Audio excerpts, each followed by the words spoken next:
হাওড়ার বাগনানেও জঞ্জাল যন্ত্রণা, দোকান বাড়ি হোটেলের আবর্জনার রাস্তায়। স্থানীয়দের দাবি এটা তারা বাধ্য হয়েই করছেন, কারণ সলিড ওয়েস্ট ম্যানেজমেন্ট প্রকল্পটি বন্ধ। পঞ্চায়েত বাড়ি বাড়ি থেকে জঞ্জাল নেয়, আর আবার তারা এমন কোনো জায়গাও ঠিক করে দেয়নি যেখানে গিয়ে জঞ্জাল ফেলা যায়, আর এর জেরেই আবর্জনা আর ভোগান্তি।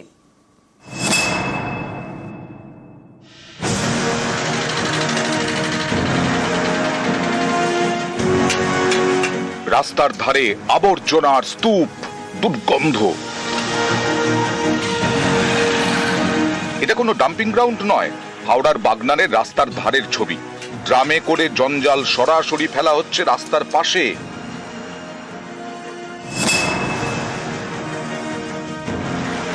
বাগনানের 2 নম্বর পঞ্চায়েত এলাকা, এখানেই রাস্তার ধারে আবর্জনার স্তূপ। স্থানীয়দের দাবি জঞ্জাল ফেলার নির্দিষ্ট জায়গা নেই। আগে পঞ্চায়েত বাড়ি থেকে আবর্জনা নিয়ে যেত, সেসব বছর দুয়েক বন্ধ হয়ে গেছে। সলিড ওয়েস্ট ম্যানেজমেন্ট প্রকল্পটিও বন্ধ, ফলে বাধ্য হয়েই রাস্তার পাশে ফেলতে হয় জঞ্জাল। যে দোকানে আমাদের ভ্যাট দেওয়া হয়েছিল, ধরুন পয়সা নেওয়া হতো, সেগুলো বন্ধ আছে।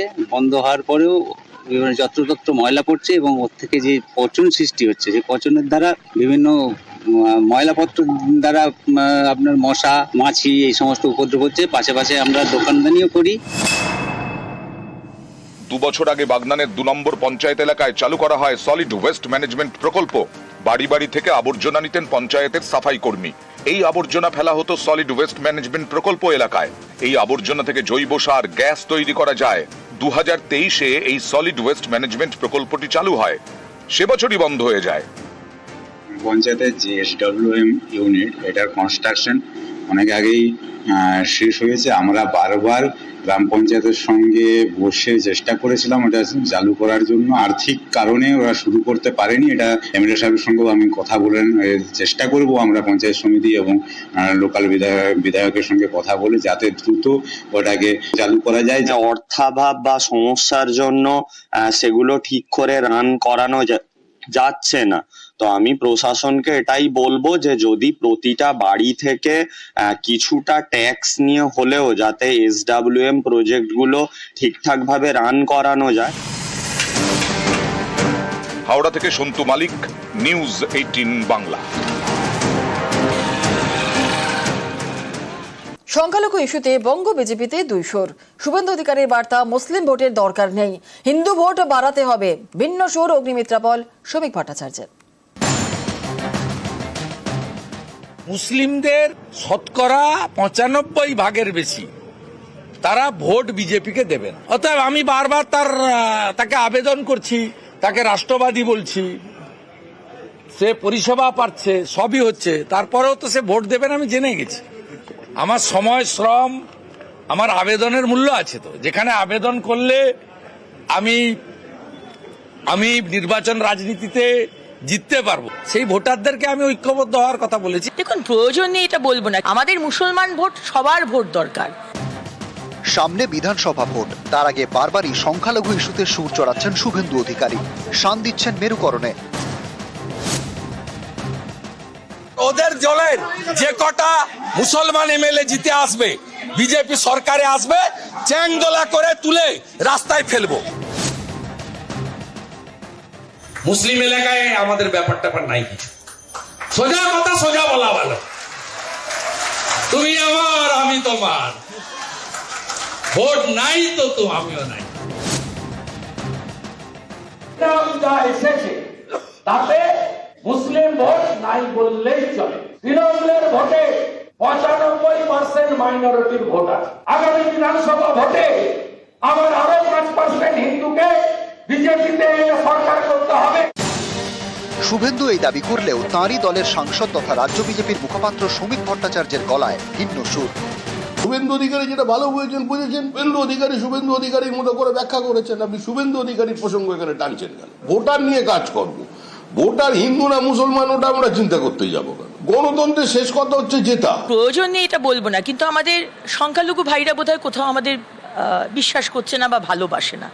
সেখান থেকেই দুঃখ থেকে হোক, রাগ থেকে হোক, আমাদের শীর্ষ নেতৃত্ব তাই বলেন যে আমাদের মুসলমান ভোটের দরকার নেই। কোন জিনিসটা আমাদের 21টা যেখানে আমাদের সরকার আছে, কোথায় কোন কোন স্টেটে আপনি দেখান তো যে মুসলমানরা সে পাচ্ছে না। আমার মনে হয় যে সব থেকে বড়লোক মুসলমান বিজনেসম্যান তারা কিন্তু ওই গুজরাটে গিয়ে ব্যবসা করছে, খুব শান্তিপূর্ণভাবে ব্যবসা করছে। আমাদের মুসলমান ভোট, সবার ভোট দরকার, আমাদের কোনো ধর্ম হিসেবে আমি আলাদা করতে চাই না। নরেন্দ্র মোদীর মন্ত্র সবকা সাথ সবকা বিকাশ, কিন্তু শুভেন্দু অধিকারী বোঝানোর চেষ্টা করছেন 26শে বাংলায় বিজেপিকে জিততে হলে মুসলিম ভোটের প্রয়োজন নেই, দরকার হিন্দু ভোট আরো বাড়ানো।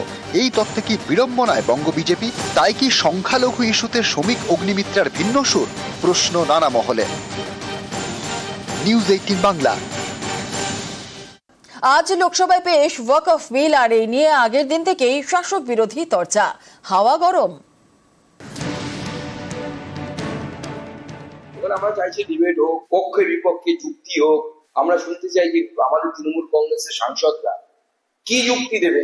আমরা ডিসকাশনে সব পার্টিসিপেট করব, ভোটিং এ পার্টিসিপেট করব। অনেক কনস্টিটিউশনাল পয়েন্টস ইনভলভ আছে। বিজেপি প্রভোক করবে, বিজেপি বলতে দেবে না, বিজেপি ডিস্টার্ব করবে।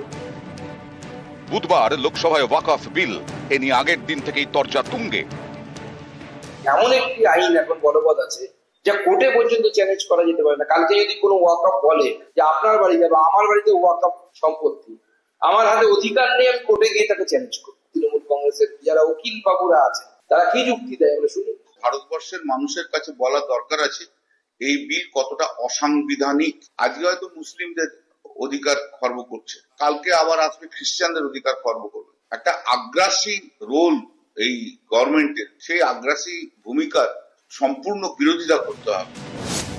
গত বছর বাদল অধিবেশনে সংসদে ওয়াকফ বিল পেশ করে মোদী সরকার। এরপরেই বিস্তারিত আলোচনার জন্য যৌথ সংসদীয় কমিটির কাছে বিলটি পাঠানো হয়। এবছর বাজেট অধিবেশনের শুরুতেই জেপিসি বিলটি লোকসভায় জমা দেয়। এবার লোকসভায় পেশ সংশোধিত বিল। 2024-এ পেশ হওয়া ওয়াকফ বিলের সঙ্গে এই সংশোধিত বিলের একাধিক জায়গায় পার্থক্য রয়েছে। পুরনো বিলে কেউ 5 বছর ইসলাম ধর্মাচরণ করলেই নিজের স্থাবর অস্থাবর সম্পত্তি দান করার অধিকারী। নতুন বিলে বলা হয়েছে এমন দানের পেছনে ফন্দি, কৌশল বা ভুল বুঝিয়ে দানের চেষ্টা যেন না থাকে। পুরনো বিলে কোনো ওয়াকফ সম্পত্তি সরকারি কিনা তা দেখার দায়িত্ব সংশ্লিষ্ট জেলার জেলা শাসকের। নতুন বিলে জেলা শাসক ছাড়াও তাঁর ওপরের কোনো কর্তাকে তদন্তের অধিকার দেওয়া হয়েছে। পুরনো বিলে কোনো সম্পত্তি ওয়াকফ হিসেবে ঘোষণার 15 দিনের মধ্যে তার সংশ্লিষ্ট পোর্টালে তোলার নিয়ম। নতুন বিলে এই সময়সীমা বাড়িয়ে 90 দিন করা হয়েছে। নতুন বিলে প্রস্তাব, সংশোধিত ওয়াকফ বিল পাসের আগে যে সম্পত্তি ওয়াকফ হিসেবে নথিবদ্ধ তার চরিত্র বদল হবে না, কিন্তু তার সরকারি সম্পত্তি হলে এবং সেই সম্পত্তির সামান্য অংশ বা পুরোটা নিয়ে আইনি বিবাদ থাকলে বিষয়টি বিচারাধীন হয়ে যাবে। যৌথ সংসদীয় কমিটিতে আলোচনায় বিরোধীদের আনা একটি সংশোধনীয় ওয়াকফ বিলে অন্তর্ভুক্ত করা হয়নি বলে অভিযোগ। বিরোধীদের দাবি বিজেপি নিজেদের মর্জি মাফিক ওয়াকফ বিলে পরিবর্তন এনে সংখ্যালঘুদের বঞ্চিত করার পরিকল্পনা করেছে, যা একেবারেই মানতে নারাজ পদ্ম শিবির। আজকে হয়তো মুসলিমদের অধিকার খর্ব করছে, কালকে আবার আসবে খ্রিস্টানদের অধিকার খর্ব করবে। একটা আগ্রাসী রোল এই গভর্নমেন্টের, সেই আগ্রাসী ভূমিকার সম্পূর্ণ বিরোধিতা করতে হবে। কালকে যদি কোনো ওয়াকফ বলে যে আপনার বাড়িতে বা আমার বাড়িতে ওয়াকফ সম্পত্তি, আমার হাতে অধিকার নেই, আমি কোর্টে গিয়ে তাকে চ্যালেঞ্জ করব। তৃণমূল কংগ্রেসের যারা উকিল বাবুরা আছে তারা কি যুক্তি দেয় আমরা শুনি। নিউজ 18 বাংলা।